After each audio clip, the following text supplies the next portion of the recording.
Belum. Hari ini kita akan belajar hibah. Tujuan pembelajaran hari ini, Ibu harap kalian memahami makna hibah sebagai pemberian yang dilakukan secara sukarela tanpa imbalan. Lalu menjelaskan dasar hukum hibah dalam ajaran Islam, lalu mengidentifikasi rukun dan syarat hibah yang benar menurut syariat, dan menerapkan serta memberikan contoh hibah dalam kehidupan sehari-hari. Yang pertama ada pengertian hibah. Hibah secara bahasa bermakna lelap, karena lelapnya sebuah pemberian dari satu tangan ke tangan yang lain.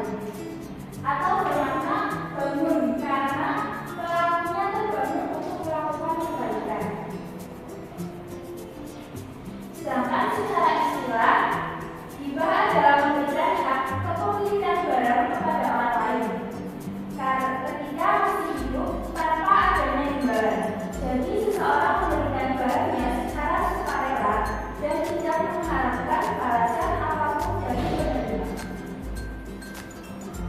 Yang selanjutnya ada dasar hukum hibah. Hibah merupakan salah satu bentuk muamalah yang dianjurkan dalam Islam karena mengandung nilai tolong-menolong dan kepedulian terhadap sesama. Dengan memberikan hibah, seseorang belajar untuk ikhlas berbagi serta mempererat hubungan persaudaraan. Hal ini merupakan menunjukkan bahwa Islam sangat menganjurkan umat untuk saling membantu dan peduli terhadap orang lain. Sikap ini dapat menciptakan kehidupan masyarakat yang harmonis, saling menghargai, dan penuh kebersamaan. Selanjutnya ada rukun hibah.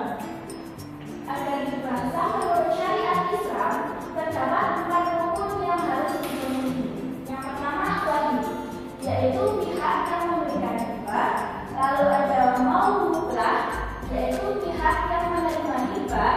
Lalu mauhub, yaitu barang yang dihibahkan, dan silah, yaitu adanya ijab dan qabul sebagai bentuk kesepakatan pemberian dan penerima hibah. Nah, ada syarat hibah.